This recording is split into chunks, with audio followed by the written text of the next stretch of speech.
ฮ็ดบุญสร้างบุญก็ต้องให้มันได้บุญนำเด้คันขึ้นชื่อว่าเฮ็ดบุญแต่มันบ่เกิดบุญมันก็บ่ได้บุญเมื่อบ่เกิดบุญบ่ได้บุญก็บ่มีบุญอุทิศให้ผู้มีพระคุณบุคคลอันเป็นที่รักแต่เท่าที่เบิ่งบรรยากาศได้ยินคำเว้าภูมิใจนำอีหลีอยู่ก็เริ่มมีคือกันแล้วล่ะญาติโยมในญาติธรรมสายธรรมที่ว่าเฮ็ดบุญแจกข้าวหาพ่อหาแม่หาพี่หาน้องแม้แต่ขึ้นบ้านใหม่จังซี่ทอดกฐินจังซี่ก็ไปเห็นเรื่อยขึ้นแล้วที่เจ้าภาพบ่เอาหยังพี่น้องมาซอยการซอยงานก็ไปลงขันหยอดใส่พานอีหยังไว้พี่น้องมาเพาะมาโม่เท่าใดก็หอบไปถวายวัดอันนั้นคือเฮ็ดด้วยใจบ่หวังเอากำไรลางเทื่อก็มันก็เป็นความจำเป็นเหตุผลแต่ละคนก็ต่างกันก็บ่เป็นหยังแต่ว่าในงานนี้อย่างนี้โยมอาจารย์ผอ.เพิ่นว่าคุยกับพี่กับน้องไปเมิดบ่ได้เอาหมูเอางัวเอาสัตว์ต่างๆมาฆ่าเพื่อเป็นอาหารเลี้ยงพี่น้องในงานนี้บ่มีเหล้าบ่มียามาต้อนรับแขกต้อนรับคนอันนี้ก็งดงามมาอีกแล้วแล้วก็พี่น้องที่มาซอยการซอยงานบอกบุญก็บอกไปตามพี่ตามน้องส่งข่าวกันแต่บ่มีการเชิญไผสะดวกใจก็มาผู้ใดเห็นประโยชน์เห็นบุญก็มาแล้วมาก็บ่มีผู้เขียนบัญชีผู้นี้ซอยงาน5 บาท10 บาท100 200 1,000 หมื่นก็บ่ต้องลงมาก็หยอดลงในกล่องนั่นโลดบัดมื้ออื่นไปทอดถวายครูบาอาจารย์มาทำบุญตักบาตรกันยกถวายวัดว่าอารามไปโลดอันนี้ก็เฮ็ดด้วยใจเปิดจิตเปิดใจแต่มาก็อยากให้ญาติโยมเฮาคิดกันแบบนี้ล่ะมันงดงามคำมันงดงามใจเฮาบ่คิดน้อยคิดหลายบ่คิดใหญ่คิดน้อยเนี่ยบุญมันเกิดตลอดอันนี้ก็ลองเบิ่งว่าเป็นผอ.โรงเรียนปานนี้เฮ็ดบุญแจกข้าวนี่คือสิกินคู่น้อยแล้วเด้แม่นบ่แจกการ์ดแจกซองผู้สิจะจอบเบิ่งว่ามึงสิซอยกูหลายปานใดเขียนบัญชีไว้พร้อมคันมึงซอยกูหน่อยกูบ่เลื่อนขั้นให้มึงแล้วคันคนคิดบ่ซื่อก็สิคิดแบบนั้นบ่คิดเอาบุญเฮ็ดบุญพอได้เงินพอได้กำไรนี่นะอันนั้นใจมันกังวลพี่น้องมาซอยสิมีเหล้ามียาพ่ออยู่พ่อกินบ่ตั้งเถื่อก็นักอกนักใจแนวอยู่แนวกินเนี่ยมันสิพ่อเขาบ่อันนี้เขาตัดปัญหาไปเลยเด็ดขาดแน่นอนว่าเหล้ายาบ่มีบ่ได้ขาหมูขางัวสู่พี่สู่น้องกินผู้ใดใจศรัทธาต่อพระพุทธศาสนาศรัทธาต่อบุญต่อกุศลมีความหักความแพงหวังดีกับเจ้าภาพหวังดีกับตนเองกลับมาด้วยใจสิหน่อยก็บ่ผิดสิหลายก็บ่ผิด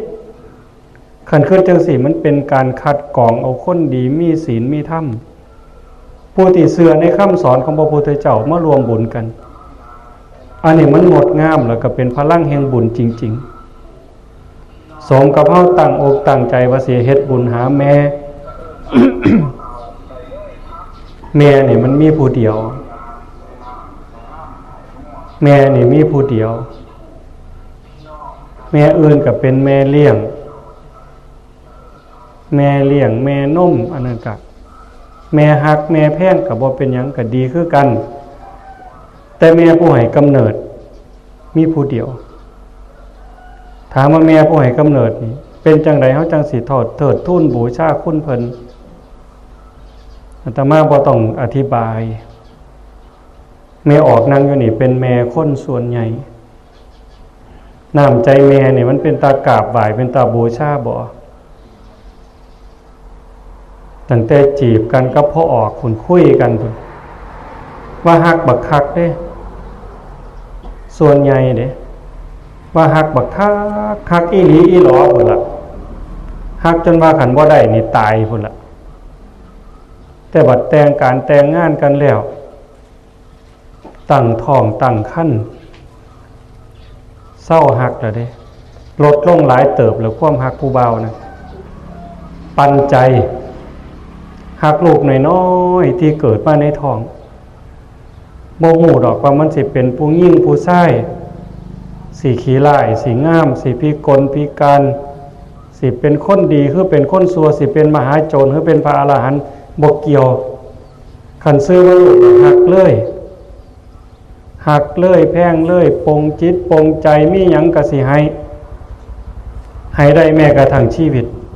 อันความเป็นแม่เนี่ยจังสันในเมื่อเพิ่นมีผู้เดียว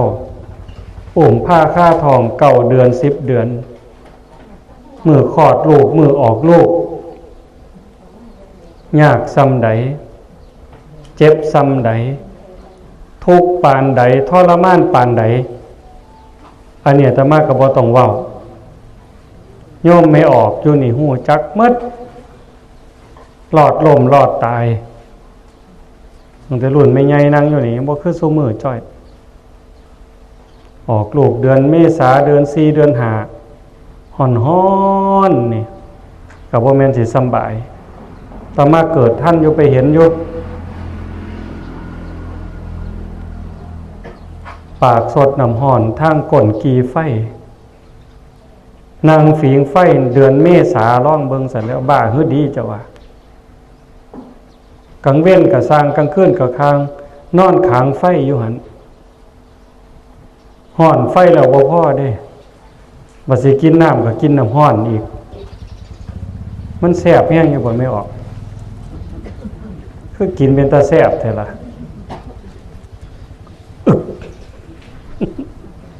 บ่ได้ซีมธรรมดาเด้เกินบักใหญ่นึง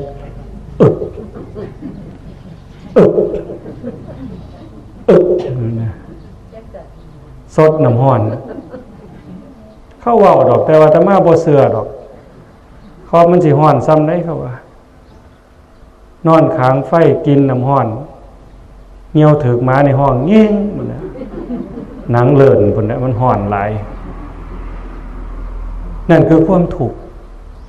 ถึงสิทุกข์สิยากลำบากลำบนหัวจิตหัวใจปานนั้นผู้ใดว่าลูกเฮาสัวเฮาเครียดเด้ผู้ใดว่าลูกเฮาบ่ดีนี่เฮาบ่พอใจเด้แม่นสิสัวขาคนตีหัวหมาด่าแม่คนลักศพจกฮอด่าพระสงฆ์องค์เจ้าจนเขาจับติดคุกติดตารางเขาก็ยังว่าลูกเขาดีอยู่นั่นคือแม่พระอรหันต์ของลูกพรหมของลูกเทวดาของลูกจังสั่นนั้นเมื่อแม่มีผู้เดียวที่ว่ามาเนี่ยแม่ผู้ให้กำเนิดมีผู้เดียวในเมื่อเพิ่นล่วงลับจากไปจังซี่เฮาเชื่อในคำสอนของพระพุทธเจ้าบาปมีบุญมีชาติหน้าชาติก่อนนรกสวรรค์มีเฮ็ดดีก็ดีจริงเฮ็ดชั่วก็ชั่วจริงบุคคลวานผืดจังใดก็ย่อมได้ผลจังสันโยมมีใหญ่จอมสีหาพุทโตจากลูกจากหลานไปคือฮอดบุญคุณเพิ่นอย่างว่ามานี่ล่ะให้ชีวิตให้ทุกสิ่งทุกอย่างให้คำบอกคำสอนให้เป็นคนดีตั้งมั่นในศีลเป็นอยู่ในธรรม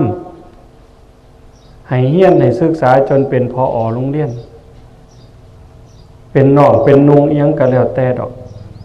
เฮาสู่คนน่ะพ่อแม่ก็คือกันฮักเฮาบ่ต่างกันในเมื่อเพิ่นล่วงลับจากไปคิดฮอดบุญคุณเพิ่นอยากตอบแทนสิเฮ็ดจังใดได้หาข้าวหาน้ำแนวแซ่บๆแต่งไว้สู่กินใส่ผ้าไว้ให้กินก็ยังอยู่คือเก่าตั้งแต่มือหมดลมหายใจจนกระทั่งมือเข้าบุญเข้างานคืนปล่อยยามใดก็แต่งเข้าให้อีแม่แน่บัดยามไปเก็บก็อยู่คือเก่าเห็นอยู่กับตาเสื้อผ้าหน้าแพร่ หนาวจังสี่เสือตัวละ100ตัวละ1,000กะหวังสิให้แม่ได้นุ่งได้ห่มแม่นไปซื้อให้เอาไปให้ก็บ่ได้คือเก่าเฮือนซ่านบ้านซองหลังละล้าน5ล้าน10ล้านให้เพิ่นมาอยู่นำก็บ่ได้อยู่ดอกรถล่ามาสร้างคันละ2-3ล้าน10ล้านเอิ้นเพิ่นมาขี่นำก็บ่ได้อีกเพราะว่าสิ่งเหล่านั้นมันใส่บ่ได้แล้วสิ่งที่ทุกชีวิตทุกดวงจิตวิญญาณต้องการปรารถนานั่นคือบุญพระพุทธเจ้าพูดว่าปุญญานิปารโลกัสสมิงปฏิทาหุนติปานิหนังเพราะเหตุว่าบุญนั้นเป็นที่พึ่งของสัตว์ทั้งหลายในโลกหน้าพร้อมทั้งโลกต่อไปบุญเป็นที่เพิงบุญเป็นสื่อของความสุขบุญนำมาซึ่งความสำเร็จบุญเป็นเครื่องค้ำเครื่องสู้บุญเป็นที่เพิงบุญเป็นเครื่องชำระบาปจังซั่นลูกเต้าเราหลานผู้มีความกตัญญูกตเวทีเนี่ยในขณะที่เพิ่นเป็นยังมีชีวิตอยู่เลี้ยงเพิ่นตอบแทนพระพุทธเจ้าสอนไว้เด้1ท่านเลี้ยงมาแล้วเลี้ยงท่านตอบญาติโยมเฮาก็สิเฮ็ดอยู่ดอกเพิ่นเลี้ยงมาแล้วเลี้ยงเพิ่นตอบเพิ่นเลี้ยงเฮาเพิ่นเลี้ยงกายให้ข้าวให้น้ำเครื่องอยู่ของกินเสื้อผ้าหน้าแพร่เป็นไข้เป็นหวัดก็มีอยู่ยาพาไปหาหมอนี่คือเลี้ยงกายส่วนเลี้ยงใจเฮาเพิ่นสอนอันนี้มันบ่ดีเด้อบักหลาบ่ดีเด้ออีนางอย่าเฮ็ดเด้ออย่าเว้าจังซี่เด้อคันเฮาสิส่งดื้อส่งหยังอย่าดื้อมันสิบาปมันบ่ดีอย่าเฮ็ดนี่ก็คือเลี้ยงจิตวิญญาณอันนี้มันดีมันงามเด้อให้หมู่เจ้าพากันเฮ็ดจังซี่เด้อฮักกันแพงกันเด้อหูจักวัดจักว่าหูจักผู้รักผู้ใหญ่คำเว้าคำจาอันนี้มันเป็นสิริมงคลเว้าจังซี่มันจังแม่นมันจังเป็นบุญแม่ป่าพ่อลุงน้าบ่าวน้าสาวปกป้องคุ้มครองรักษาลูกสอนให้ลูกเป็นคนดีเลี้ยงท่านเลี้ยงมาแล้วเลี้ยงท่านตอบ2ทำกิจทำการงานของท่านซอยเวียกซอยงานโลกงานถ้ำงานบ้านงานเฮือนงานป่างานดงแต่เขาเป็นเด็กหน่อยเนี่ยเพิ่นผ้าลงไห้ลงหน้าตั้งแต่เสียหญ้าไปแล้วเสียหญ้าลกก้าดำหน้าหลอกปอเฮ็ดหมดสวยเอาหาฝุ่นหาฝอยไรงัวไรข้อยลงทงลงทาเฮ็ดส่วนพอส่วนแม่นี่ตักน้ำตักทาสู่เพิ่นกินขันเฮาใหญ่กล้าหน้าบานแข็งแรงมากส่วนเพิ่นให้เพิ่นพักเพิ่นพรเฮาเป็นลูกได้เฮ็ดเวียกต่างพอต่างแม่นี่โอ้มันภูมิใจทำกิจทำการงานของท่านอันนี้บอกเพิ่นบ้านนอกกันผู้เขาร่ำรวยล่ะก็รักษาธุรกิจพ่อแม่100ล้านพันล้านหมื่นล้านเฮ็ดส่วนเพิ่นต่างเพิ่นเป็นมือเป็นตีนเป็นหูเป็นตาให้พ่อแม่นั่นคือทำกิจทำการงานของท่านดำรงวงตระกูลมิให้ตกต่ำหน้าที่ของลูกเด้รักษาชื่อเสียงของวงตระกูลใหญ่คนเขาดูถูกว่าตระกูลขี่เหล่าตระกูลขี่ยาตระกูลขี่ข้านตระกูลขี่ลักตระกูลโกงยิ่งโกงบ้านโกงเมืองโกงประเทศอันนั้นมันสิดีได้บนใดคันว่าคนโคดคนง้อเนี่ยเล็กง้อเอาไปเฮ็ดเกี่ยวเพิ่นว่าได้เนาะไม้ง้อเป็นไม้คันขอเล็กง้อเอาไปเฮ็ดเกี่ยวคันคนง้อซะอย่างเดียวเฮ็ดหยังก็บ่ได้บัดนี้คนโคดคนง้อนี่ปากจังนึงใจจังนึงเฮาก็ต้องเบิ่งคันคนโคดคนง้อบ่ดีจักเม็ดพ่อแม่บ่เคยสอนคนเอารัดเอาเปรียบเพิ่นจังว่าให้รักษาวงตระกูลบ่ให้ตกต่ำเหล้ายาสิ่งเสพติดมึนเมาสิ่งผิดกฎหมายคบคนบ่ดีบ่มีศีลบ่มีธรรมพ่อแม่สอนเฮาอย่าไปใกล้พอมันสินำความเดือดร้อนนำความชิบหายมาสู่วงตระกูลแล้วก็สิเป็นมรดกตกทอดไปฮอดลูกฮอดหลานโยมเบิ่งดีๆมันละเอียดเด้เพิ่นยังว่าเดี๋ยวเบิ่งจุ่มเบิ่งซุ่มมันแหน่ ขันมีผู้หนึ่งขี่ลักลูกเต้าล้อล้านก็ซื้อไปหันละขันขี่เมาก็มีผู้หนึ่งละเมาเป็นน้ำแนวมั่นเพิ่นว่าบอกตามผู้เฒ่าเพิ่นว่าเด้ขันขี่โกงกับโกงน้ำกันขี่ลักกับลักน้ำกันขี่เรากับขี่เรามีผู้สืบทอดอยู่หันละขี่ซ่ากับอยู่หันละบอกผู้หนึ่งกับผู้หนึ่งซอดขึ้นมาแนวมันเป็นจังสั่นเพิ่นจังว่าให้รักษาวงตระกูลบ่ให้ตกต่ำผู้เป็นลูกเป็นหลานนี่อย่าให้เขาดูถูกอย่าให้เขานินท่า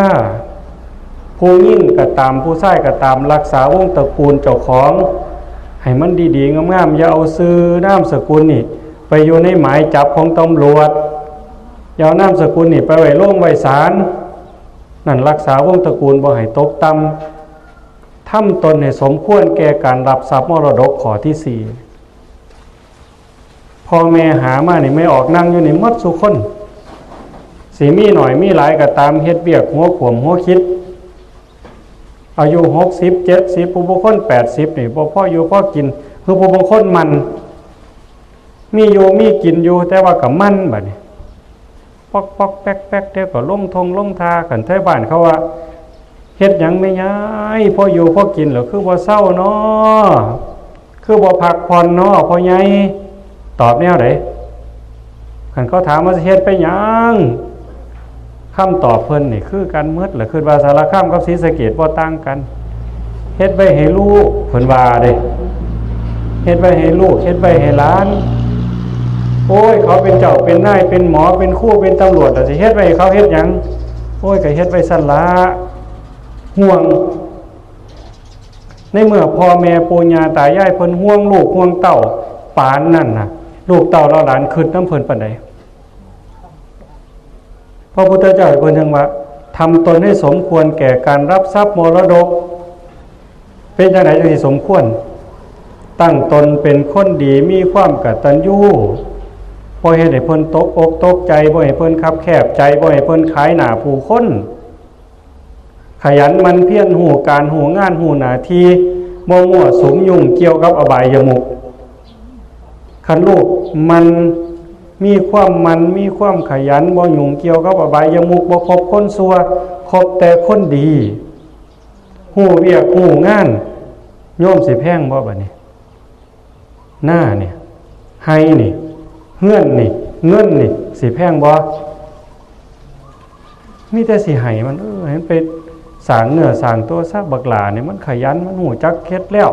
อีนางนี่มันหูจักเฮ็ดแล้วทำธุรกิจก็คือสิร่ำสิรวยให้มันฝ้าวรวยแต่น้อยให้มันต้นให้ทุนมันไปให้งบมันไป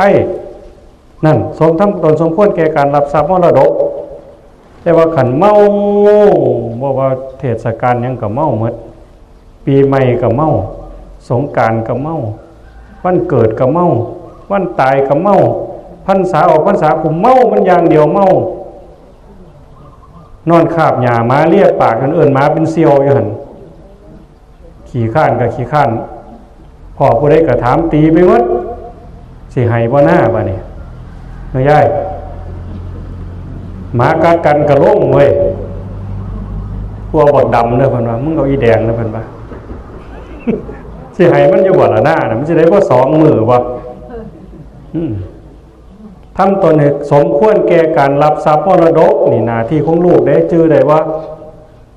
คันผู้ใดจื้อบ่ได้เอาศีลคืนเด้1ท่านเลี้ยงมาแล้วเลี้ยงท่านตอบ2ทำกิจทำการงานของท่าน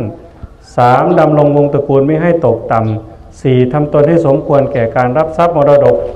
5เมื่อท่านล่วงลับไปแล้วทำบุญอุทิศให้นี่คือมื้อนี้นี่คือสิแม่นพอเนี่ยเนาะนายเทวฤทธิ์ศรีหาปุตโตนี่แม่นบ่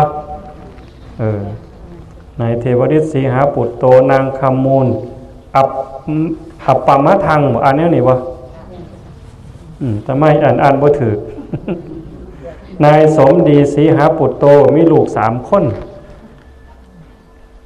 เมื่อท่านล่วงลับไปแล้วทำบุญอุทิศหาจริงๆนี่เฮาเลี้ยงเพิ่นตอบตอนเป็นก็ดีบ่แม่นว่าสิแต่เลี้ยงเพิ่นตอนตายเฮ็ดบุญแจกข้าวหาอันนี้หมายถึงทั่วไปในโลกพุทธคริสต์อิสลามมาเฮ็ด ลูกมันบ่ต่างกันดอกลูกก็คือกันแม่ก็คือกันอารมณ์ต่างบ่ต่างกันอารมณ์เดียวกันความรู้สึกเดียวกันเลี้ยงเพิ่นตอบแทนก็คือให้เขาให้น้ำเขาเลี้ยงกันอยู่นี่ล่ะแต่ว่าอีกอันนึงน่ะคันลูกฮักกันนี่พ่อแม่ภูมิใจอันนี้อาตมาจะเว้าบ่อยๆได้ยิ่งอบรมครูอบรมหมออบรมข้าราชการนี่อาตมาบอกคือเขาเจ้าบ่มีปัญญานี่เด้สอนเขาย่านลืมเป็นหยังเพราะว่าพวกนี้บางเทื่อนี่หน้าตามันสำคัญโพดมันเป็นบางคนบ่แม่นหมดดอกน้อยๆนึงดอกคิดเป็นเปอร์เซ็นต์บ่พอเปอร์เซ็นต์ดอกแต่มันมีคือเพิ่นเว้ากันบ่ค่อยได้เลี้ยงพ่อเลี้ยงแม่ตอบเพิ่นเลี้ยงมาพาใหญ่ทรงหำทรงเฮียนได้เป็นฮอดผอโรงพยาบาลผอไสก็แล้วแต่หรอกเป็นจังได๋บัดนี้อยู่เฮือนคนละฟังบ้านหมู่ขอบบ้านพ่อแม่อยู่ทั้งนึงลูกอยู่ทั้งนึงลูกเพิ่นก็จบปริญญาเมืองนอกเพิ่นก็ซื้อรถใหม่ๆงามๆหลานเพิ่นก็จบปริญญามาเลี้ยงหมาแม่นบ่เลี้ยงหมาตัวน้อยๆตัวใหญ่ๆขนปุยๆใส่แว่นตาใส่เสื้อกันหนาวให้มันพร้อมพ่อกับแม่อยู่เฮือน2คนเพิ่นเฮือนผู้เฒ่ามันเก่ามันบ่ทันสมัยเพิ่นไปเฮ็ดเฮือนใหม่4 5หลังพุ่นเด้เฮ็ดจังได๋บัดนี้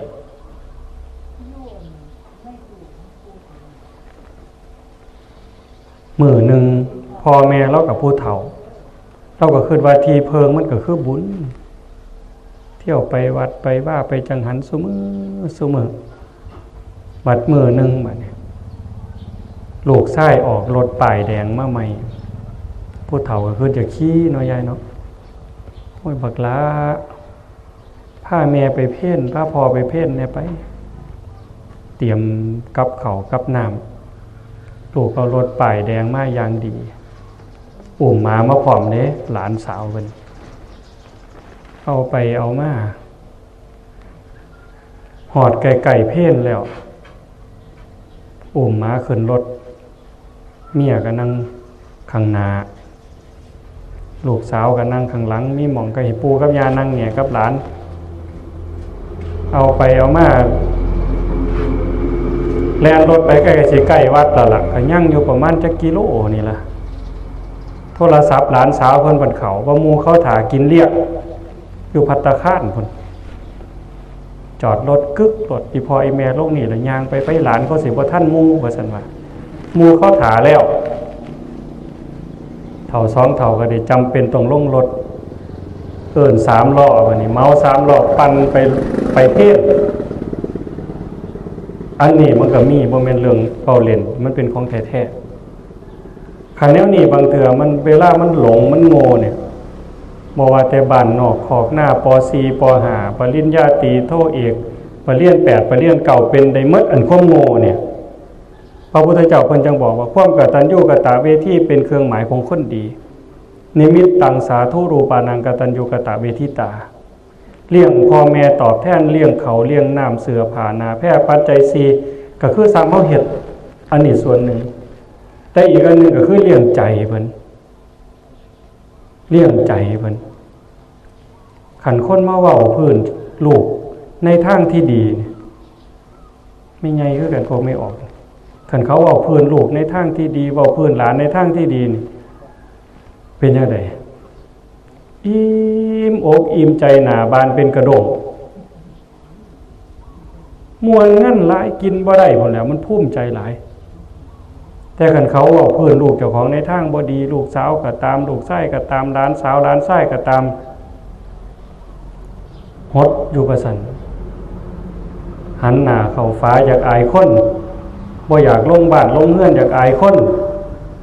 จังซั่นคันลูกเป็นคนดีมีศีลมีธรรมฮักกันแพงกันนั่นเอื้อยเด้ออายเด้อน้องเด้อผู้เป็นอายเป็นเอื้อยก็เอิ้นอีหลาบักเท้าบักหำเป็นจังได๋ได้ปูได้ปลาได้เครื่องอยู่ของกินส่งแรงส่งง่ายพ่อแม่น้องอ้ายซอยงานกันมีการมีงานเฮ็ดให้ใส่หน้าลงทงลงทายหยังก็น้องอ้ายเพิงผ้าอาศัยกันได้พ่อแม่มีความสุขแต่กันตรงกันข้าม รวยมีเงินผู้เราเป็นแสนเป็นล้านแต่ว่าน้องอ้ายบ่ถือกันมีแต่ผู้คักประกาศตัดพี่ตัดน้องผู้บางคนนี่ญาติให้ญาติหน้ากันขึ้นโล่งขึ้นศาลขึ้นว่าแถวเฮานี่บ่มีดอกน้องอ้ายขึ้นโล่งขึ้นศาลญาติให้ญาติหน้ากันขามแดนกันพ่อแม่บ่ตายก็อยากตายบ่โซ่ก็อยากป่วยนบหาพญากรรมพญาเวียนบุตรอยากตายบ่อยากอยู่มันเป็นยาผิดแต่ขันลูกเต้าเล่าหลานหักกันแพ่งกันซอยเลือเกื้อกูลนี่คือปีใหม่จังสิมาตุ่มมาโฮมสงกรานต์มาตุ่มมาโฮมเฮือมือดีต่างๆวันเกิดพ่อวันเกิดแม่มาตุ่มมาโฮมบ่มีหยังดอกผู้นี้ได้ปลาผู้นี้ได้ข้าวมาตุ่มมาโฮมอาตมาบอกเพิ่นบ่อยๆมีครอบครัวหนึ่งอยู่ญาติถ้ำเนี่ยเกือบทุกสัปดาห์โยมในสัปดาห์หนึ่งเพิ่นมากินข้าวร่วมกันผู้นั้นได้หยังก็แล้วแต่มาร่วมเฮือนแม่บ้างไปร่วมเฮือนเอื้อยบ้างร่วมเฮือนน้องบ้างแต่ไปกันหมดเด้ทุกสัปดาห์นี่ยังน้อยๆอาทิตย์ละเทื่อไปตุ่มร่วมกันเนี่ยมื้อแรกนี่เฮ็ดกับข้าวกับน้ำกินน้ำกันกินข้าวแล้วก็นอนเฮือนน้ำพ่อน้ำแม่น่ะยามเช้าจังเมื่ออุ่นบ่บัดนี้หมู่เจ้าว่าอุ่นจังซั่นนะว่าเวลาอบรมหมออบรมครูอบรมตำรวจอาตมาจะบ่ลืมตรงนี้พยายามสิเว้าเรื่องนี้อย่างน้อยๆเนี่ยข้าราชการมันบ่ได้อยู่คือเฮานะจังน้อยก็ย้ายไปต่างจังหวัดจังซั่นจังซี่ย่างขี้ไล่ก็เดือนละเทื่อหรือ2เดือนเทื่อนึงเงินเดือนออกปั๊บมาเฮ็ดกับข้าวกับน้ำกินอยู่เฮือนพ่อเฮือนแม่เอาลูกมานํเอาหลานหน่อยๆมานํมาฮอดก็กราบไหว้เพิ่นเอาเงินใส่มือให้บาทนึงสลึงนึง100 200 1,000 2,000ตามแต่อันนั้นบ่ได้แม่นเรื่องสำคัญดอกแต่สิ่งสำคัญนี่เฮ็ดให้ลูกเขาเห็นเฮ็ดให้หลานเขาเห็นให้เป็นวงตระกูลที่มีความกตัญญูกตเวทีเป็นหยังจังเว้าเรื่องกตัญญูกตเวทีหลายแท้เพราะพระพุทธเจ้าว่านั่นคือคนดีนิมิตตังสาธุรูปานังกตัญญูกตเวทิตาความกตัญญูกตเวทีเป็นเครื่องหมายของคนดีคันบ่มีความกตัญญูกตเวทีนี่เจ้าสิดีปานใดก็บ่เชื่อดอกอาตมาบ่เชื่อพวกที่ได้สายสะพายยืนอยู่น้ำป้ายข้างทางเนี่ยอาตมาบ่ทันเชื่อปานใดได้โยมฮะพวกเจ้าเชื่ออยู่อ่ะซุ่มได้สายตะไคร่นายหลวงมัดเปิงเคิงเปงเคียงอยู่น้ำทางนี่ข้างใกล้ๆเลือกตั้งนี่ไม่ได้ผู้คักๆดอกจักเหรียญยังต่อเหรียญยังมื้อนึงถึงทื่อแต่บัดฟังข่าวรับหลังว่าสันสะโธอันนั้นบ่ทันคักโลกเกียรติยศใบประกาศเกียรติคุณสายสะพายว่าเป็นคนดีนี่ยังบ่แน่นอนมันเขียนเอาได้ตัวเอาได้แต่ว่าแน่ๆนี่เบิ่งว่าเขาเลี้ยงพ่อเลี้ยงแม่บ่คันเลี้ยงพ่อเลี้ยงแม่เลี้ยงปู่เลี้ยงย่าปู่ตายายย่ายกตัญญูต่อบ้านเกิดเมืองนอนบ่แม่นเว้าย่องเด้นี่คือเพิ่นกำลังเฮ็ดพอเทวฤทธิ์จังซี่คู่คือคู่แม้แต่เฮ็ดบุญแจกเขากำลังสอนสังคม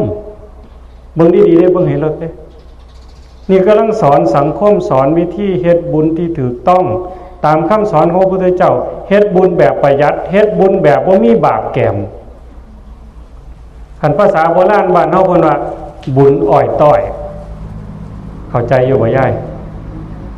บุญอ้อยต้อยแม่คันบุญอีกจังนึงไว้เป็นผอ.ปานนี่เขาสิหาว่าขี้ทีเด้เหล้าก็บ่มีเบียร์ก็บ่มีงัวก็บ่ขาเอ้ยเห็นว่าหมู่พอโรงเรียนอื่นเด้หมู่ครูเด้มันก็เฮ็ดกระจอกแท้มันต้องจ้างหมอลำจัก300,000บนตัวอย่างน้อยๆหมอลำจัก300,000งัวจัก5โตหมูจัก10 เหล่าจัก10ล้อนึงพุ่นเอามาตั้งนี่แล้วแต่สุสิกินว่าซั่นตัวแต่ว่านั้นมันเป็นการม่อมเมาสังคมกำลังป่วยยาพิษลงสู่สังคมย่าให้ท่านเฝ้าขยับมันเสียสมาธิถ้ามาบ่อยากได้หรอกท่านเฝ้ายากน้ำเงินน้ำกันเทศนี่เอาทิมรอดบ่ต้องไปหัวซ่ามันฟังเทศไปมองได้บุญเนี่ยมองเข้าใจเนี่ยคันเฮ็ดแนวนั้นมันก็ได้แค่คุณค่าทางสังคมความสนุกสนานดีบ่ดีนักอกนักใจบุญแบบนั้นบาปลงทุนด้วยบาปอยากได้บุญแต่ลงทุนด้วยบาปโยมว่ามันสิได้กำไรเป็นหยังมั้ยฮะไม่ออกตอบจากค่ำมึงเนี่ยนะอยากได้บุญแต่ลงทุนด้วยบาปแล้วมันสิได้กำไรเป็นหยังเป็นบุญหรือเป็นบาปปลูกบักพริกเสียมันเป็นอ้อยก็ร้องเบิ่งโลดตัวแม่นว่าล่ะปลูกบักแตงมันก็เป็นบักแตงปลูกบักทั่วก็เป็นบักทั่วตั้งแต่แตงคือกันเด้ปลูกแตงโมมันบ่เป็นแตงข้างแน่ๆจะได้ก็เป็นแตงโมบ่เป็นแตงจริงพร้อมแตงโมอย่างเดียวคันปลูกบักพริกก้นสั้นจังได๋ก็บ่เป็นบักพริกก้นยอดละไปแม่นว่าปลูกมันแก้วจ้างก็บ่ได้มันสับปะหลังเลยเว้ยปลูกอันไหนได้อันนั้นเฮ็ดอันไหนได้อันนั้นเฮ็ดบุญก็ต้องเป็นบุญเฮ็ดบาปก็ต้องเป็นบาปแค่เฮามีผู้เดียวอย่างว่าไผสิว่าจังได๋ก็สร้างอยากกินเหล้าอยากกินแนวอื่นว่าเรื่องอื่นมื้อใหม่ซะแต่มื้อนี้เวลานี้เฮาเฮ็ดให้แม่เฮาอุ้มพาค่าท้องเฮา9เดือน10เดือนกับแม่เฮานี่ตัวเวลามื้อคลอดเฮาเบ่งเฮาออกมากับแม่เฮานี่ตัวตบผ่าขี้วี่ผ่าอ้อมสมัยก่อนบ่มีแพมเพิร์สสำนั้นบ่ย้ายซุมื้อมันสิฮู้จักหยังขี้ลูกก็บ่ฮู้แม่นบ่ย้ายเหี่ยวก็บ่ฮู้ขี้ก็บ่ฮู้ใส่แพมเพิร์สห่อถิ่มเลยแต่บ่รุ่นหมู่เจ้านี่บ่โอ้ยกินขี้ลูกจักก้อนแล้วเจ้าขี้ก็มือต่อยแม่นบ่จักล้างเกลี้ยงบ่เกลี้ยงก็บ่ไปแล้วติดไปใส่ผ้าอ้อมก็ซักอยู่นั่นบ่มีแฟบจ้อยแม่นบ่มือยองติดมานำเร็วมื้อก็กินข้าวเสยขี้ลูกติดเข้าไปเท่าใดห้วยแม่เฮาเว้ยเสียให้แม่เฮาสิไปอ่อนซ้อนน้ำส้มขี้เหล้ายังบ่มาก็ซักมันติมันจะเป็นประโยชน์จังซุ่มหั่นมันบ่ได้มาซอยผลแล้วมันสิมาซอยกินดอกมันเราบ่มีงัวบ่ไปดอกขี้ที่สร้างตีละซุ่มนั่นเป็นเงินเฮ็ดหยังเพิ่นน่ะเป็นเวลาอื่นแต่เวลานี่ต้องการบุญต้องการกุศลใจเบิกบานตั้งแต่แรกแม้แต่มาซอยการซอยงานก็บ่ต้องลงซื้อซอยจักบาทจักสตางค์บ่ต้องไปรับฮู้คันไปรับฮู้แล้วลงบัญชีไว้นั่นว้ายเป็นหนี้เขาได้บัดนี้แม่นบ่ล่ะเขามาซอยงานแต่งอีนางนี่เท่าใดไปเปิดบัญชีหาเขาซอย100นึงโอ้ยกูก็สิซอย100นึงก็เขาก็สิว่าซอย150ซะเพิ่นว่าบัดบรรลุนเขามาซอยเขาไปเปิดอีกคือกันบัดนี้ไปเรื่อยๆบ่เข้าท่ามันมีขอผูกมัดแต่ว่าแนวนี้ปุ๊บแล้วโลดโอ้ยพอเพิ่นเฮ็ดบุญไปซอยเพิ่นแต่ว่าเฮาเงินบ่หลาย20บาทก็ได้ดอกบ่กังวลบัดนี้พอไปซอยไว้500แล้วมาซอย20บาทก็สร้างแล้วติแม่นบ่ก็บ่ต้องไปคิดเพราะก็ต้องไปเปิดบางกูไปซอยมันไว้1,000มันมาปานใดนอผู้นี้เพิ่นสิว่าอันนั้นก็หายขอกังวลไปเลยทำด้วยใจเบิกบานทำด้วยใจศรัทธาตั้งต่อบุญต่อกุศลนี่จังว่าเฮ็ดบุญด้วยความมีปัญญาตามคำสอนของพระพุทธเจ้าบ่แม่นแต่มาย่องคนเด้บ่มักย่องคนปานใดได้คันหายคนนี่ใครแน่อยู่เด้แต่มาเว้าพื้นคนนี่ใครอยู่แต่คันสิมาย่องเนี่ยมันหนหวยเจ้าของแต่คันมันเป็นจริงตามเนื้อหาสาระของธรรมตามที่พระพุทธเจ้ายืนยันเมื่อท่านล่วงลับไปแล้วทำบุญอุทิศให้เพราะว่าปัจจัย4เสื้อผ้าหนาแพร่เครื่องอยู่ของกินบ่อนอยู่บ่อนอาศัยยารักษาโรคนั้นเฮาเอาไปให้มันก็บ่ได้แต่ว่าการที่เฮาทำบุญผ่านวัดผ่านว่าผ่านศาสนาผ่านพี่ผ่านน้องพอออกไม่ออกผู้มีศีลมีธรรมนี่คือเนื้อหน้าบุญนี่เป็นโอกาสที่โยมพอแล้วก็น้องสาวน้องชายเฮ็ดบุญหาโยมแม่ใหญ่จอมอาศัยพอออกใหญ่บ้านเฮานี่เป็นเนื้อหน้าบุญ เป็นอย่างฟังดีๆได้เฮ็ดบุญกับผู้ใดน้อจังสิได้บุญจังสิได้หลายเฮ็ดบุญกับผู้ใดจังสิได้บุญหลายพระพุทธเจ้าเพิ่นว่าเฮ็ดกับผู้มีศีลไม่ออกมีศีลบ่มีแล้วเนาะคันบ่มีมาสิเงียบคันบ่มีมาสิสงบสำรวมทั้งกายสำรวมทั้งวาจาสำรวมทั้งใจศีลแปลว่าสำรวมระวังรักษากายวาจาใจให้เป็นปกติปกติว่าปกติก็ถามมึงใจเฮาเด้ล่ะนั่งฟังเทศน์อยู่นี่แม้แต่ความคิดมีผู้ใดอยากไปลักของคนมีผู้ใดอยากไปฆ่าสัตว์มีผู้ใดอยากไปลักทรัพย์มีผู้ใดคิดว่าสิไปนอกอกนอกใจสามีภรรยามีผู้ใดคือสิไปปล่อยไปด่าไปเว้าพื้นนินทาล่มใส่หลายป้ายสีคนมีบ่มีผู้ใดคือสิไปดื่มเสพเครื่องดองของเมาทั้งสูบทั้งอมทั้งดมทั้งเคี่ยวถ้าถูหนวดยังมื้อนี่มีบ่ทุกคนสำรวมระวังกายว่าจาใจให้เป็นปกติแม่นผู้มาที่หลังบ่ได้รับปาหน้าที่หน้ากาเมมุสาสุราน้ำเพิ่นหมู่เจ้าก็มีศีลอยู่แล้วเพราะหมู่เจ้าสงบกายสงบวาจาสงบใจฟังเทศน์ฟังธรรมบุญคนนั่งสมาธิตั้งแต่เริ่มต้นหายใจเข้าหูหายใจออกหูพุทโธพุทโธยุบหนอพองหนอเป็นผู้เจริญภาวนานี่คือเนื้อหน้าบุญบ่หาแต่เป็นพระเป็นเน้นนุ่งเหลืองห่มเหลืองเด้คันได้พระเน้นแห่งแต่ดี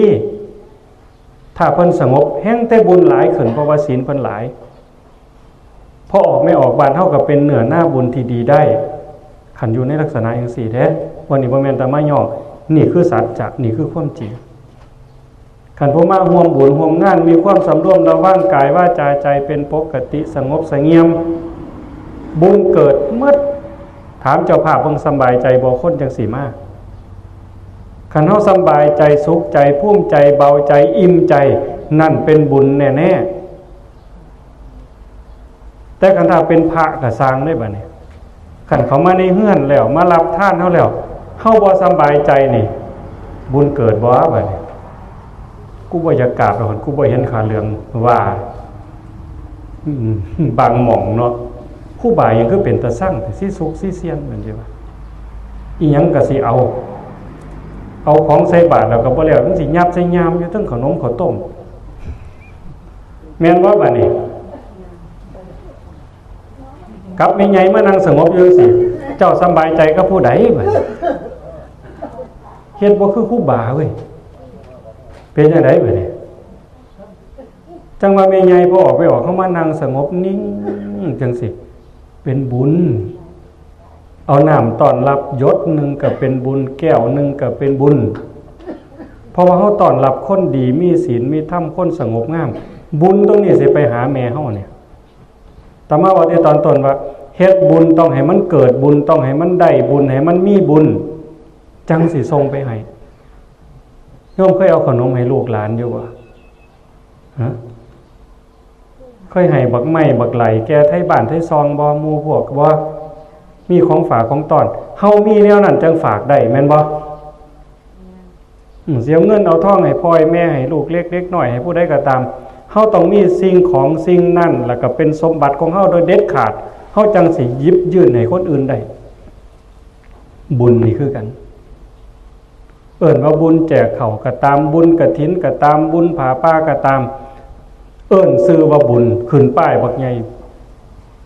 บุญนั่นบุญนี่แต่ว่าเนื้อหาสาระในงานบ่เห็นบุญจักหน่อยบุญกฐินหมดบ้านบุญพระเวทหมดบ้านบุญบั้งไฟหมดบ้านอย่างคำยิ่งว่าบุญบั้งไฟนี่หาบุญบ่พอตั้งแต่อาตมาเป็นเด็กน้อยซุมื้อเขาจังไม่เป็นหยังดอกแต่กี้แต่เป็นเด็กน้อยนี่โอ้ยบ้านพ้นขาวตำบลนี่มันเป็นตำบลได้ถาคือต่อแต่บุญบั้งไฟได้เด็กน้อยเนาะ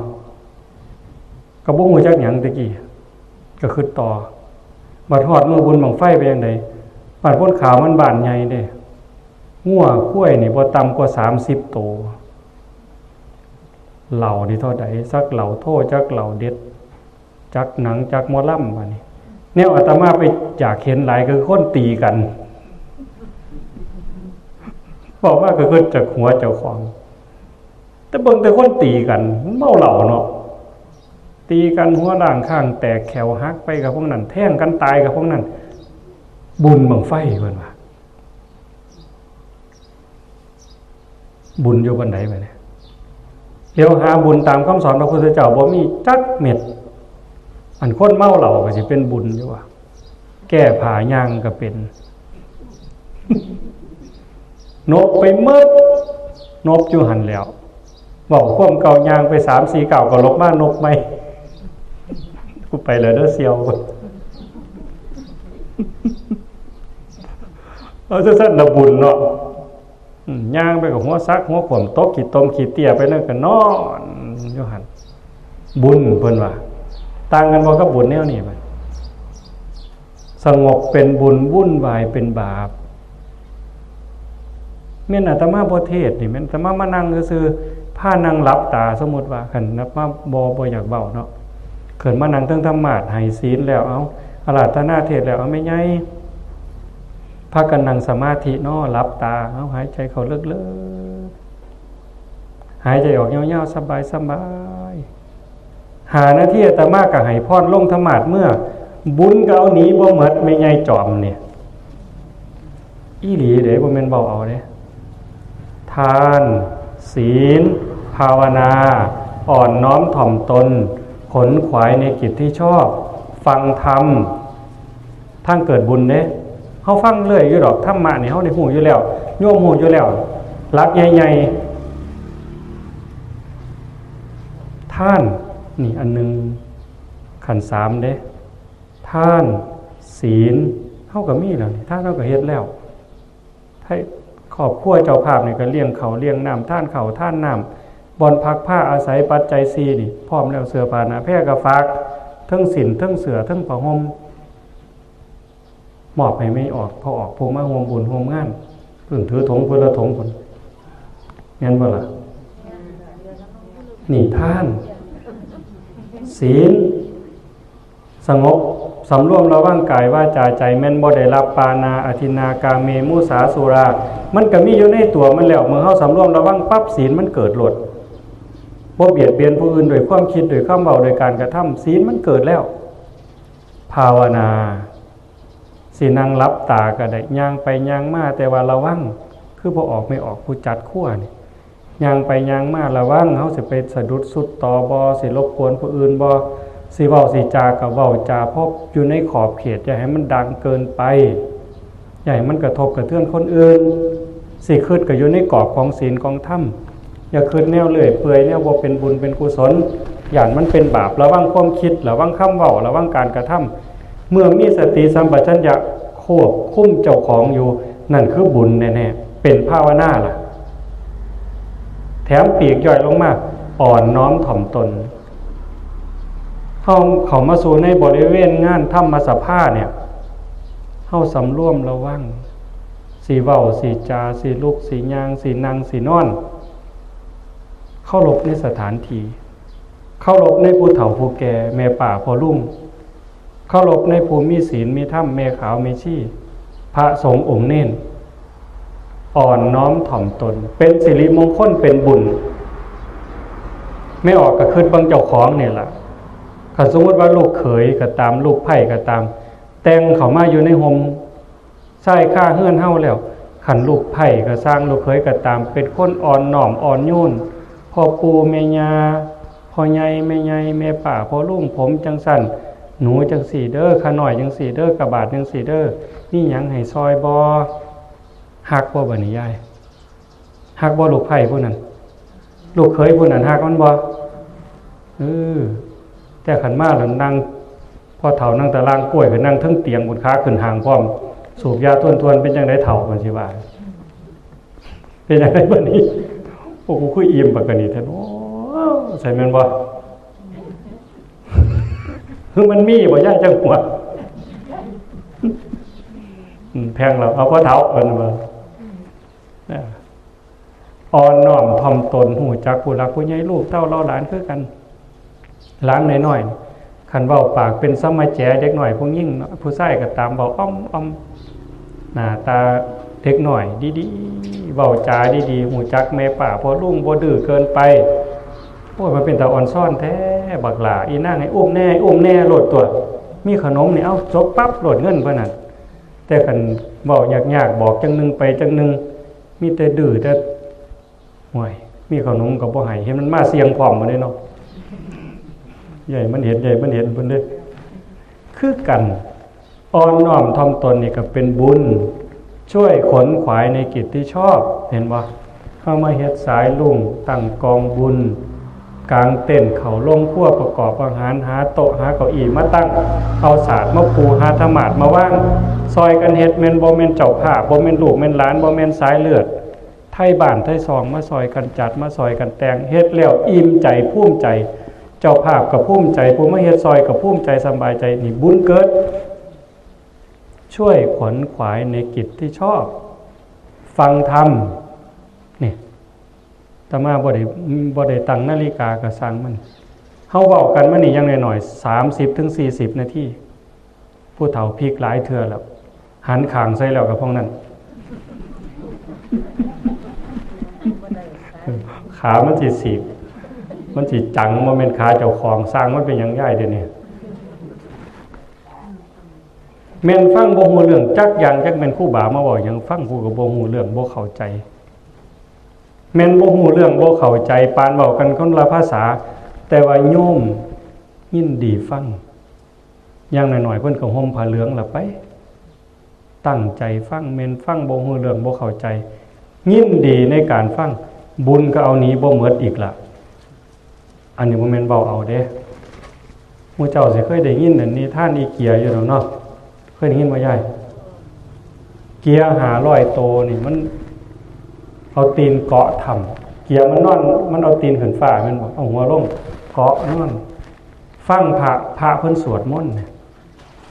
มันฟังแล้วมันเคิมมันม่วนเอานี้ไกลๆก็ได้ดอกก็แค่สอนเกลือแล้วเอาออกกันแบบพี่น้องเนี่ยไปขึ้นแนวอื่นเกียร์มันฟังมันม่วนแต่มันบ่ฮู้เรื่องหรอกฟังเสียงพระเพิ่นสวดมันคือจังมันเป็นบุญมันรู้สึกม่วนๆยงเข้าไปในใจฟังไปแล้วเคิมตีนหลุดตกลงมาหัวนอกพื้นตายพร้อมกันทั้ง500ตนมื้อนี้มันเป็นเทวดาอยู่มื้อนี้มันเป็นเทวดาอยู่มันบ่ฮู้เรื่องสำเฮาจ้อยดิอีกอันนึงกบอันนี้อาตมาได้อ่านพออยู่กบอยู่วัดเชตวันเมืองสาวัตถีเนี่ยผู้ใดเคยไปอินเดียเนี่ยอยู่นี่มีบ่ยกมือบ้างเนาะมันมีสระน้ำกบมันไปหมอบตอนบ่าย4โมงประมาณ4โมงบ่าย4โมง5โมงเนี่ยพระพุทธเจ้าเพิ่นสิเทศน์ซุมื้อกบมันก็อาศัยหากินอยู่ในบ่อในสระในวัดเชตวันนั่นแหละแต่มันได้ยินพระพุทธเจ้าเทศน์มันก็มาฟังซุมื้อมันบ่ฮู้เรื่องดอกแต่เสียงพระพุทธเจ้ามวลแล้วก็ประกอบด้วยเมตตามันเย็นมันเป็นบุญเมื่อนึงกบมันก็มาฟังคือกันอยู่ท้ายสระเสียงพระพุทธเจ้าดังเข้าหูมันก็ฟังบังเอิญว่าคนเลี้ยงงัวแลงัวมากกบมันว่ามันสิเฮ็ดแนวใดบ่คันโดดลงน้ำหูก็สิบ่ได้ยินพอโดดลงน้ำบ่ได้ยินแน่ๆคันอยู่ทั้งโคกนี่อาจเขาสิเหยียบมือเขาสิตีก็ได้เขาบ่กินดอกแขกเขาบ่กินกบดอกเขาว่าเป็นพระเจ้าตัวเฮาถวยกะไก่นี่แต่คนไทยไปอยู่เกี่ยงตับแขกนี่มันมีแต่พระเจ้าเด้โยมงัวก็แม่นโหระพาก็แม่นผักกีตูไทยก็แม่นกบก็แม่นขัวใส่กันพอดีเลยขัวพระเจ้าใส่กันเลยคนไทยไปสร้างวัดก็แม่นว่าเอาเด้โยมไปสร้างวัดไทยในเมืองต่างๆเนี่ยคนไทยโดยเฉพาะคนลาวภาคอีสานเฮานี่ซอกินเกี้ยงนี่บ่เลยยังจักอย่างบ้านใดเขาบ่กินกบก็ตามกับปอมก็ตามแง่ก็ตามคนอีสานเฮาไปอยู่นี่มึงมีอีกบ่ กบเขาก็กินดอกเขาไล่งัวผ่านมาแต่ว่าเด็กหน่อยมันดื้อนั่นบ่ล่ะกบมันก็ได้คืนว่าขันเฮาโดดลงน้ำก็สิบ่ได้ยินเสียงพระพุทธเจ้าเทศน์ขันเฮาอยู่นี่ฮะเขาตีเลยบ่ตายบ่มันว่ากบขึ้นไปขึ้นมาโอ้เอาได้แล้วเว้ยว่าบ่โดดลงน้ำหรอกหลับตาไว้มันว่ามันคือว่ามันหลับตาไว้แล้วเขาสิบ่เห็นมันซั่นเด้เด็กหน่อยเลี้ยงงัวไล่มาเห็นกบมันก็ดื้อมันก็แสฟาดเอาเปี้ยเหยียดคิงนิ่งตายแต่ว่ากบบ่หูเรื่องเลยร่างกายนี่มันถือกระทบกระแทกมันก็แตกตายเป็นธรรมดาแต่ว่าใจมันบ่มาเจ็บมาปวดเลยใจมันมวนอยู่กับศีลกับธรรมอยู่กับเสียงพระพุทธเจ้าผลส่งจิตไปตามกระแสธรรมธรรมานุสาลีส่งจิตไปตามกระแสธรรมมวนน้ำเสียงพระพุทธเจ้ากบมันก็ตายแต่มื้อนี้มันยังเป็นเทวดาอยู่โยมอันเฮาเป็นคนนี่มันสิสู้กบบ่ได้มันเป็นจักแนวไหน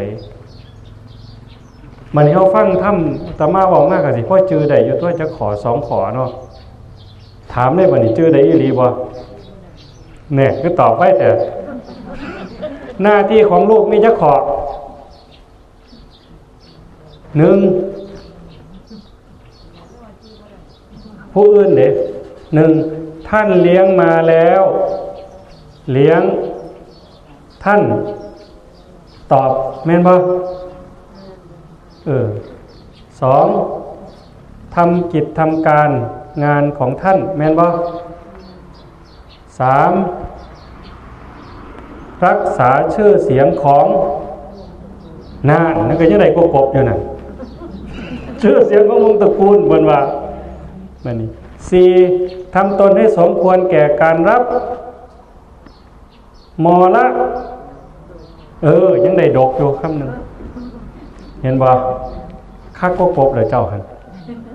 ข้อที่5เมื่อท่านล่วงลับไปแล้วทำบุญอุทิศอุทิศให้อุทิศหาเฮามันต้องได้กบการฟังธรรมเนี่ยก็ได้บุญมันการแสดงธรรมมื้อนี้อาตมาแสดงธรรมโดยคำเว้าแต่โยมกำลังแสดงธรรมคือเฮ็ดให้เบิ่งธรรมะแปลว่าความถูกต้องแปลว่าหน้าที่เฮ็ดให้มันปรากฏให้หน้าที่ปรากฏเฮ็ดให้ความถูกต้องมันชัดเจนให้มันปรากฏอาจารย์เทวฤทธิ์พร้อมทั้งน้องๆนายคำมูลอันไม่ออกคำมูลก็ตามพอออกสมดีก็ตามทำหน้าที่ของความเป็นลูกผู้ที่มีความกตัญญูกตเวทีต่อแม่ผู้ล่วงลับจากไปให้มันปรากฏเป็นพอในเฮ็ดงานจังซี่เฮ็ดงานแจกข้าวแบบนี้อันนี้ก็คือแสดงธรรมคือกันเด้บ่แม่นเว้าย่องในโยมเบิ่งคิดให้มันละเอียดเด้ให้เป็นแบบอย่างของสังคมนี่คือสอนคนให้เอาเป็นแบบเป็นอย่างเด้อบ่สิ้นบ่เปลืองบ่ยุ่งยากหัวใจบ่ลำบากหัวใจในเมื่อบ่ลำบากหัวใจจิตใจสะดวกสบายอิ่มเอิบเบิกบานมันก็เป็นบุญล่ะนี่คือการแสดงธรรมให้ออกนั่งฟังเทศน์ฟังธรรมก็นั่งสงบบ่แม่นว่าพระเว้าคำนึงไม่ออกก็สอดมาคำนึงพระเว้าไป2คำไม่ออกก็ต้อยมาอยู่เรื่อยอันนั้นมันก็มีอยู่บางหม่องซึ่งอาตมาลงธรรมะนี้เลยเทศน์ซะไม่ใหญ่อันนี้เลยเด้แต่นี่เขาแสดงบทบาทของผู้ฟังธรรมโดยอาการสงบลูกเต่าเราหลานเด็กหน่อยรุ่นใหม่ผู้เขามีสติปัญญาเขาก็ถือเป็นแบบอย่างที่ถูกต้องดีงามอันนี้คืองานของคู่งานคู่ผู้เจ้าก็คือคู่คือกันบัดนี้เป็นแบบเป็นอย่างให้ลูกให้หลานฟังธรรมอันนี้เป็นบุญเด้อุทิศส่วนบุญเขาก็ตั้งใจสิอุทิศบุญหาโยมแม่ใหญ่จอมสีหาปุตโตฟังเทศน์ฟังธรรมแล้วจักหน่อยก็กรวดน้ำอุทิศบุญไปหาจริงๆกรวดน้ำท่าก็ได้กรวดน้ำใจนึกถึงใบหน้าเพิ่นสายตาเพิ่นชัดๆแล้วก็น้อมจิตน้อมใจอุทิศบุญอันนี้ก็เป็นอุทิศส่วนบุญอันต่อมาอนุโมทนาบุญไม่ออกภูมิพอมาโมหาบาท10 บาทอันนี้ก็ส่วนหนึ่งเป็นท่านพร้อมแต่ว่าโยมไม่ใหญ่จอมสิได้ขอนี้ขอที่9เนี่ยอนุโมทนาเป็นหยังอนุโมทนาเนี่ย ขันภาษาไทยเพิ่นว่ายินดีด้วยอนุโมทามิยินดีนำภูมิใจนำเด้อแต่ขันภาษาเฮาเนี่ยคักหลายไม่ใหญ่บัดอ่อนซ่อนนำเด้อโอ้ยจะแม่นเป็นตาอ่อนซ่อนลองว่าเบิ่งล่ะยายลองว่าเบิ่งโอ้ยจะแม่นเป็นตาอ่อนซ่อนลองว่าเบิ่ง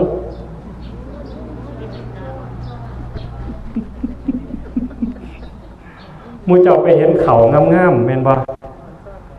ปลูกผักซี่ผักกาดหอมกระเทียมบักพริกบักเขือโอ้ยจะเป็นกูอ่อนซ่อนเขาจะเป็นอ่อนซ่อนผักเนาะจะเป็นมันงามเห็นเด็กหน่อยเบาง่ายเบาหูจะคว่ำโอ้ยจะเป็นกูเป็นตาอ่อนซ่อนบักลาเป็นตาอ่อนซ่อนเนาะก็หูจะคว่ำแท้เป็นอย่างไรตอนเขาบอกเป็นตาอ่อนซ่อนเนี่ยถามใจถามความรู้สึกเขาว่าตอนมึงว่าโอ้ยจะเป็นตาอ่อนซ่อนเนี่ยอิ่มเบิกบานบ่มีเสียงเลยเนาะบ่มีแป้วบ่มีแมงบ่มีขอตำหนิบ่มีขี้ฝุ่นขี้ฝอยจับจักเม็ดโยมเมจอมเนี่ยเราสิอ่อนซ่อนบักคักอันนี้บ่แม่นตะมาบอกเอาเด้เอาศักดิ์ศรีเดชตะมาบวชมาโดนเติบเนี่ยศึกษาคำสอนพระพุทธเจ้ามาโดนเติบเป้าสู่คนฟังมาโดนเติบ 20-30 ปีนี่ยืนยันรับประกันไม่ยจอมได้พวกนี้แล้วก็งานนี้ได้ผมไม่ได้ไม่ยจอมได้บัดปู่ย่าตายายบรรพบุรุษผีบ้านผีเมืองภูมิบ้านภูมิเมืองเทวบุตรเทวดาผู้มีสัมมาทิฏฐิได้มาเห็นมาฮู้เนี่ยได้บุญน้ำกันหมดเป็นยังอ่อนซ่อนเป็นยังอนุโมทนาเพราะสิ่งที่เฮาเฮ็ดมันประกอบด้วยศีลประกอบด้วยธรรมถูกต้องตามคำสอนของพระพุทธเจ้าในบุญกิริยาวัตถุอันหมู่เฮานี่เชื่อว่าบาปมีบุญมีสุคนบ่เชื่อชาติหน้าชาติก่อนมีก็เชื่อบาปบุญก็เชื่อแต่ว่าบ่เชื่ออีหลีอาตมาคือกันเด้มันเชื่อบ่ทันคักเป็นหยังคันเชื่อคักจ้างก็บ่ฆ่าสัตว์แม่นบ่ล่ะตายก็สั่งปลาลูกคอกกูก็บ่กินปลาซิ่วก็บ่กินกุ้งฝอยก็บ่กินบักหอยก็บ่กินเขากับเกลือก็เอากูบ่กินเด็ดขาดสิไปฆ่าเขามากินบ่เอาเด็ดขาดแต่ว่ามันเชื่อบ่หมดก็ว่าจำเป็นอ้างว่าทุกข์ว่ายากคันบ่ฆ่ามาสิได้กินก็แม่นความเว้าก็เพราะเฮามันบุญบ่หลายนี่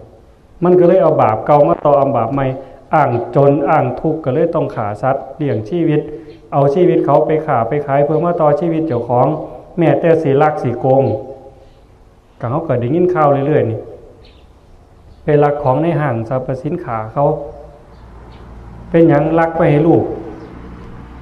คันคนเชื่ออีหลีบ่ลักเด้ตายก็ตายบ่ยอมผิดศีลบ่ยอมผิดธรรมเฮามันเชื่ออีหลีแต่มันบ่เต็มคันว่าให้เครดิตจักหน่อยเชื่ออีหลีแต่บ่เต็ม100ยังมีหม่องปองออกอยู่มันสิตายอีหลีแต่คันผู้เชื่อจริงๆนี่ตายเป็นตายเฮาก็เลยพ่อบุญก็เอาเหล้าก็กินแม่นบ่บุญก็เอาเหล้าก็กินเทศก็ฟังหนังก็สิเบิ่งเอาหมดซุแนวเทศก็ฟังหนังก็เบิ่งบุญก็เอาเหล้าก็กินมีกองเหย้าก็ฟ้อนรถแห่ก็เอาอันนั้นบุญคนแต่ว่าเฮานี่ยกระดับเพิ่นมาไกลเติบด้วยสูงเติบเด้มื้อนี้ถือว่าถึงโยมแม่ใหญ่จอมเราจากโลกนี้ไปสู่ปรโลกเบื้องหน้าไปสู่โลกวิญญาณเห็นเด้เห็นชาติหน้าอีหลีเห็นชาติก่อนอีหลีเห็นบุญอีหลีเห็นบาปอีหลียมมาโลกนี่เพิ่นตัดสินนะยายเวลายมมาบาลเพิ่นตัดสินสัตว์ทั้งหลายที่จากโลกนี้ไปดวงวิญญาณถูกตัดสินเพิ่นสอบสวนจริงๆเพิ่นก็สอบสวนไปซั่นล่ะด้วยความเป็นจริงเนี่ยเพิ่นบันทึกไปหมดล่ะท้าวจตุโลกบาลบันทึกไปหมดผู้ใดเฮ็ดคุณงามความดียังไม่ออกพากันมาฟังเทศน์ฟังธรรม อาจารย์เทวฤทธิ์พร้อมน้องๆทั้งหลายเฮ็ดบุญมื้อนี้เพิ่นบันทึกไว้ในแผ่นทองคำล่ะคันแนวบ่ดีบ่งามเป็นบาปเป็นอกุศลบันทึกไว้ในหนังหมาเนาเพิ่นว่าจังซั่นแต่จริงๆก็ความรู้สึกเขามันเก็บไว้หมดในใจบัดฮอดมื้อเวลาตัดสินจากโลกนี้ไปเพิ่นก็จะไล่มาคันเฮาทำบาปทำกรรมบ่ยอมรับปุ๊บมันก็สิเกิดเป็นจอโทรทัศน์ขึ้นมาโหลดภาพเฮาแท้ๆเสียงเฮาแท้ๆกิริยาอาการที่เฮาเฮ็ดบาปเป็นหยังมันปรากฏขึ้นมาปฏิเสธบ่ได้สิไปตกทุกข์ได้ยากลำบากลำบนอยู่บันไดก็ตามมันสำหรับโยมแม่ใหญ่จอมสีหาปุตโตเนี่ยได้ยินข่าวว่าลูกเต่าเราหลานพร้อมพี่พร้อมน้องแม่ป่าพ่อลูกน่ะบ่าวน่ะสาวหมู่สหายญาติธรรมเฮ็ดบุญแจกข้าวหาเหล้ามาอันเนี้ยแต่ว่าบ่ฮู้ว่าไปไสอันนี้บอกให้เข้าใจกันเด้คนเฮาสิ้นลมหายใจปั๊บมันมีทางไปอยู่ถึง7ทางบุญโยมมีทางไปอยู่ถึง7ทางสิเป็นพระเป็นโยมก็ตามคนดีคนชั่วคือกันหมดจิตดวงสุดท้ายสิพาไปไสอันนี้สำคัญนะโยมจิตดวงสุดท้ายในชีวิตนี้จะเป็นจิตดวงแรกของชีวิตหน้าตอนมันคิดปั๊บแป๊บนี่โยมไม่ออกหายใจเข้าบ่ทันสุดมันคิดจักเรื่องหายใจออกบ่ทันสุดมันคิดจักเรื่องโตนั่นละที่จิตมันเกิดดับมันบ่มีโตมีตนควบคุมบ่ได้ถ้าเฮาบ่ฝึกสมาธิบ่ภาวนาเอาจริงเอาจังเนี่ยเอาบ่อยู่แม้แต่พระก็เอาบ่อยู่เพราะว่าใจมันห้ามบ่ได้ห้ามบ่ให้คิดมันห้ามได้บ่ห้ามบ่ให้เครียดมันห้ามได้บ่ห้ามบ่ให้สร้างมันห้ามได้บ่ห้ามบ่ให้หักมันห้ามได้บ่ได้นอกจากผู้ฝึกจะสมาธิจนเข้มแข็งแล้วเอาชนะมันได้คมข้อความคิดไว้ดิ่นแนวๆเลยล่ะถิ่มปั๊บโดดคิดปั๊บถิ่มปั๊บว่าซั่นก็ติ้งโดดคิดบ่ได้บัดเจ็บบัดป่วยบัดสิล้มสิตายเจ็บก็เป็นเรื่องของเจ็บปวดเป็นเรื่องของปวดกายเป็นเรื่องของกายใจเป็นเรื่องของใจ3อย่างบุญโยม1กาย2ใจ3เวทนามัน3อย่างพุ่นคันเฮาแยกได้จังสี่บ่กังวลบ่เป็นหยังแต่ส่วนใหญ่เฮาบ่แยกทั้งกายทั้งใจทั้งเวทนารวมมาเป็นอันเดียวกูเฮ้ยจะเป็นกูหนาวเฮ้ยจะเป็นกูร้อนเฮ้ยจะเป็นกูปวดที่จริงปวดจังนึงกูผู้นึงกายผู้นึง3อย่างบนเฮามาบวกใส่กันตาเห็นก็ว่าโอ้ยคันแม่นแนวเป็นงามๆโอ้ยใจแม่นงามสบายใจเห็นบ่เห็นแนวงามๆก็โอ้ยสบายใจทั้งที่ตาเห็นเด้คันนี้แนวบ่คักโอ้ยใจเป็นกูหนหวยใจกูเด้สั่นเด้มันก็ทรงเขานี่จิตใจมโนวิญญาณอันเดียวกันบัดเมื่อไปสู่ปรโลกยมบาลเพิ่นตัดสินไล่มาสุดท้ายตัดสินได้บัดนี้สัตว์ผู้นี้คันได้ยินคำนี้สบายใจได้ย่ายเด้อสัตว์ผู้นี้ในคราวเป็นมนุษย์ได้เลี้ยงพ่อเลี้ยงแม่ขอแรกได้สัตว์ผู้นี้ในคราวเป็นมนุษย์ได้เลี้ยงพ่อเลี้ยงแม่เคารพสมณพราหมณ์เป็นผู้มีสัมมาทิฏฐิตั้งมั่นในศีลเป็นอยู่ในธรรมเป็นผู้ไม่ประมาทไล่บัดนี้เท่านั้นตัดสินสุดท้ายให้ไปสู่สุคติตามแรงบุญมันสวรรค์ชั้นใดก็ตาม6ชั้นพรหม20ชั้นไปไสก็แล้วแต่ตามกำลังของบุญคันบ่อยากตกนรกบ่อยากเป็นเปรตบ่อยากเป็นอสุรกายบ่อยากเป็นสัตว์เดรัจฉานบ่อยากจักเม็ดรักษาศีล5ตามสมควรได้แน่บ่ได้แน่คันได้หลายก็ดีที่สุดคันได้แน่บ่ได้แน่แต่สำคัญที่สุดเลี้ยงพ่อเลี้ยงแม่นี่ก่อนเลี้ยงกายเลี้ยงใจให้เพิ่นมีความสุขให้เพิ่นสบายใจนำเฮาเนี่ยฮักกันแพงกันระหว่างพี่ระหว่างน้องจะแม่นพ่อแม่ภูมิใจหลายอันนี้บ่ต้องเชื่ออาตมาดอกหมู่เจ้านั่งอยู่เป็นพยานหมดเด้เห็นบ่แม่ใหญ่จอมคือกันลูกทั้ง3คนตกลงปลงใจพร้อมใจกันเฮ็ดบุญแจกข้าวหาเหล้าในงานบุญบัดเนี่ยเหล้าบ่มีเบียร์บ่มีสปายบ่มีเครื่องมึนเมาบ่มีจักอย่างหมูเห็ดเป็ดไก่สร้างหมาโง่ข้วยบ่ได้มาขาใส่งานนี่จักเม็ด กินตามมีตามเกิดก็ไม่ผู้ใดตายแม่นบ่ใช่บ่ได้กินข้าโค้งก็บ่มีผู้ใดตายเด้ล่ะบ่ได้กินเหล้ามีผู้ใดตายจักคนอยู่ดีสบายสบายหอดเวลาคนบักหลายนี่แม่ป้าพ่อลุงน่ะบ่าวน่ะสาวมานั่งฟังเทศน์สงบมองนี่มองไม่ยายจอมแล้วอ่อนซ่อนเข้าใจทั่วบัดคันสมมุติเราไปเป็นเทวดาเราไปเป็นพรหมเรามาเห็นนี่เราก็อ่อนซ่อนคือกันคันสมมุติเราโยมใหญ่ๆแล้วจิตดวงสุดท้ายไปเกาะเกี่ยวเอาบาปเอาหยังนิดๆหน่อยๆไปสู่หูข่าวมาหลับเอาบุญเห็นจังซี่ปั๊บก็สาธุอ่อนซ่อนเด้บุญเกิดขึ้นเป็นกอบเป็นกรรมโลดคันตกทุกข์ได้ยากก็สิหมดทุกข์หมดโศกพลังบุญที่ลูกหลานเฮ็ดส่งให้คันถ้าไปสู่สุคติเราเป็นเทวดาแล้วเป็นพรหมแล้วมาเห็นนี่ปุ๊บสาธุปั๊บอ่อนซ่อนปั๊บเราก็ได้หลายขึ้นงามขึ้นกว่าเก่าเห็นบ่อันนี้คือเรื่องเล่าของวัฏสงสารเงื่อนไขของการทำบุญให้เฮ็ดจือกันไว้จังซี่อันสุดท้ายทิฏฐุชุกรรมทั้งสิเกิดบุญเนี่ยมั่นใจว่าบาปมีบุญมีชาติหน้าชาติก่อนนรกสวรรค์มีจริงๆพระพุทธเจ้ามีจริงพระธรรมประสงค์มีจริงเฮ็ดดีก็ดีจริงเฮ็ดชั่วก็ชั่วจริงบุคคลบานใดก็ผลจังสั่นบานอันใดลงไปก็ได้ผลจังสั่นบุญอยากได้บุญพ่อว่าแม่เฮานี่มีเดียวนั่งฝ่าคักกว่านั่งสวรรค์คักหมดพ่อแม่ปอกปืนแม่นี่พอก็คือกันเด้ฝากญาติโยมทุกคนเด้อบุญคุณพ่อแม่นั้นนักเกิงธรณีผู้ใดย่อเงียงหนกหากสิดีเมื่อหนาผู้ใดว่าจาตานให้สองเขือนำตาลัง